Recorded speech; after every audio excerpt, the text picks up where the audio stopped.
All right, welcome. I'm Danny from Science Centre Singapore, and as part of the STEM ALP Learning Festival this year, we have invited industry speakers to share their stories marked by the powerful, transformative, and life-changing aspects of science, technology, engineering, and mathematics to inspire us.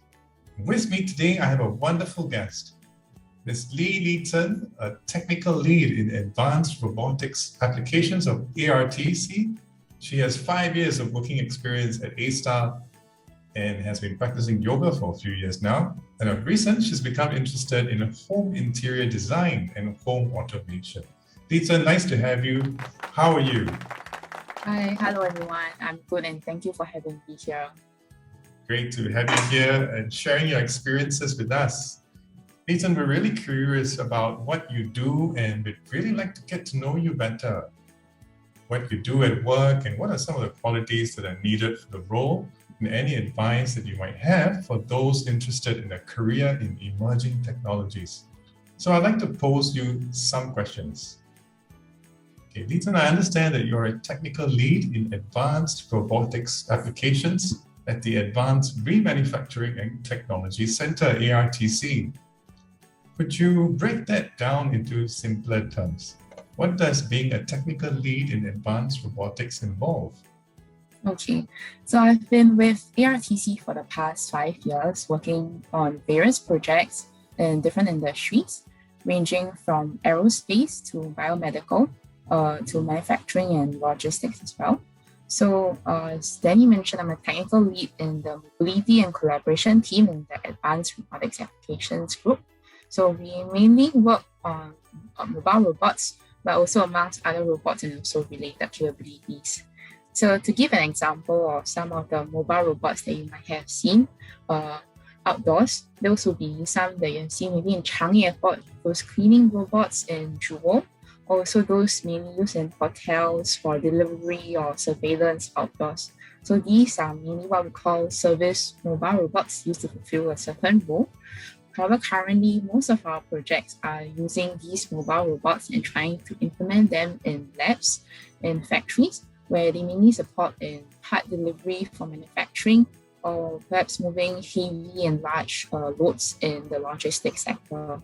So for me, as a technical lead, a bulk of my time is definitely spent working on these projects where we test solutions in our labs and also other companies if required. And before getting some of these projects, we also try to spend some time talking to the customers, try to understand their problems and see if understand their pain points as well before we actually start this project. So this is actually some of the work that we do while preparing for the projects. And also other than that, part of my role also includes leading my team towards capability development for mobile robots. So to give some examples, my team is actually looking at robots called mobile manipulators. So these are what we call mobile robots with wheels at the bottom, and they actually have an arm or a manipulator placed on top of them. So some of the capabilities that we're looking to develop and improve include giving it the 5 sensors that humans have, for example, for vision, for touch, and also to give them a brain of their own to teach them how to think and execute certain tasks. So we try to explore these new areas and see how we can improve these capabilities in these systems, and also how we can actually extend these capabilities in different industries to do things in different ways. Yeah. And also for another group in my team, we are also looking at improving the path planning of these mobile robots and also the scheduling of these different brands of robots. So yeah, range of what we are doing here at ARTC. All right, so maybe you can share what is the best part about your work? I think for me, that's really seeing your solution out there in the world at the end of the day, and also seeing people happy with what you have come up with, especially when the solutions that we have provided actually help improve their day-to-day work and also help lighten their load. I think this goes to show that we have then done something good, definitely, and also help to improve the lives of others. So I think that is something that really inspires me to continue doing what I do. Wonderful. Okay, wonderful. Thanks for sharing that. What are some of the challenges about your work? Yeah, so on this note, right, because we've shared that for our company, actually, we approach many different industries, and different industries, they have different problems. It might seem like the same thing where we are picking maybe like items from one place to another, but the context, for example, when we pick things up in a supermarket, it's actually different from picking things up in a factory. The layout is different, the obstacles or the environment is very different. So it is good to have context of the problem that we are trying to solve. And then also we need to take some time to speak to the end user and also understand their pain points, to actually interact with them and see how they go about their job on a day-to-day basis. It's through these experiences that you really understand what they are going through, and then through there you will be able to solve the correct problem for them. But it really takes time to understand and also to go into these kind of areas. So I think these are some of the challenges that we face. Thanks, Li Zhen. Without going into names, right, perhaps could you share with me one example of a challenge that you encountered?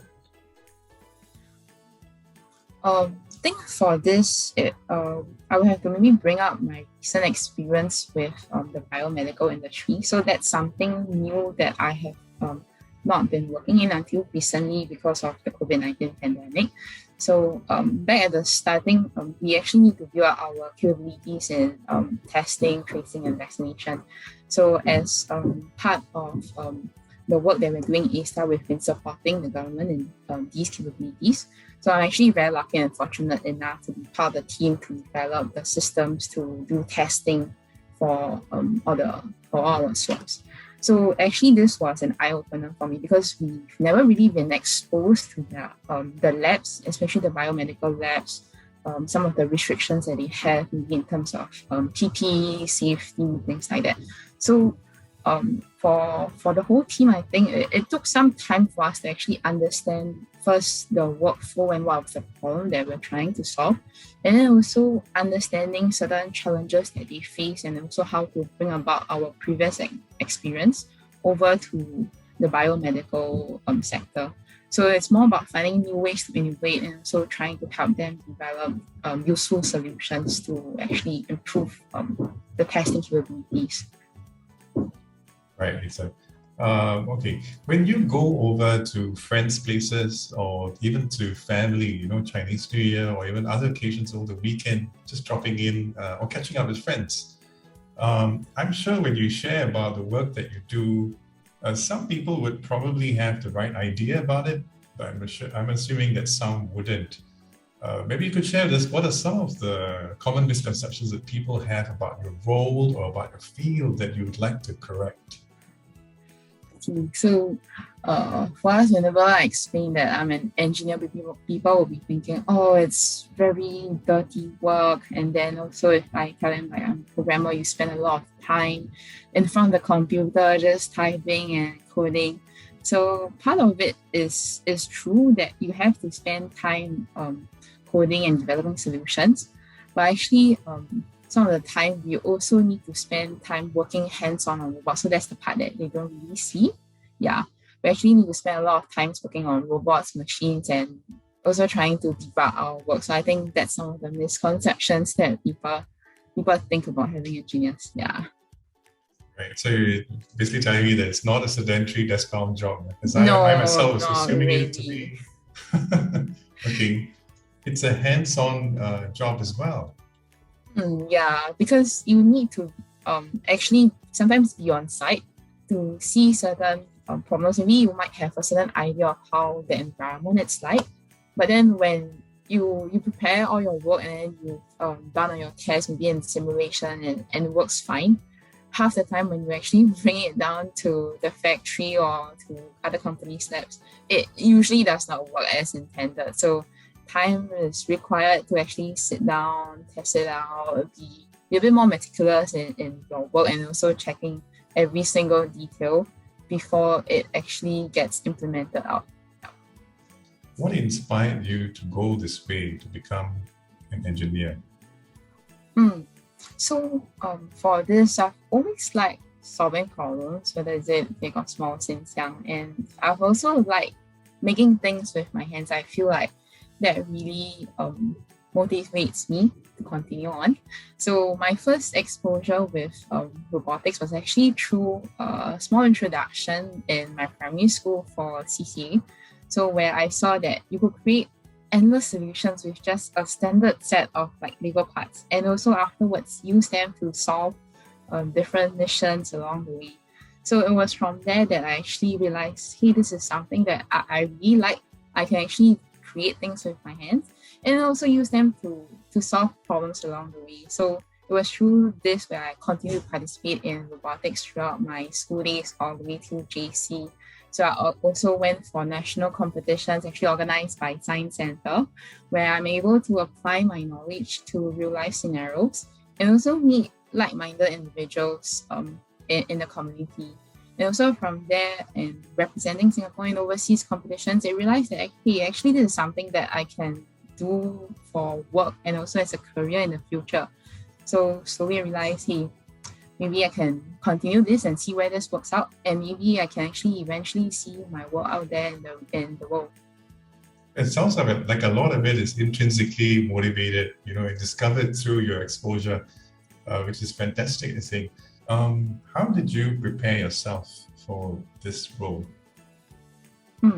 So for me, actually, I was in SUTD, so Singapore University of Technology and Design.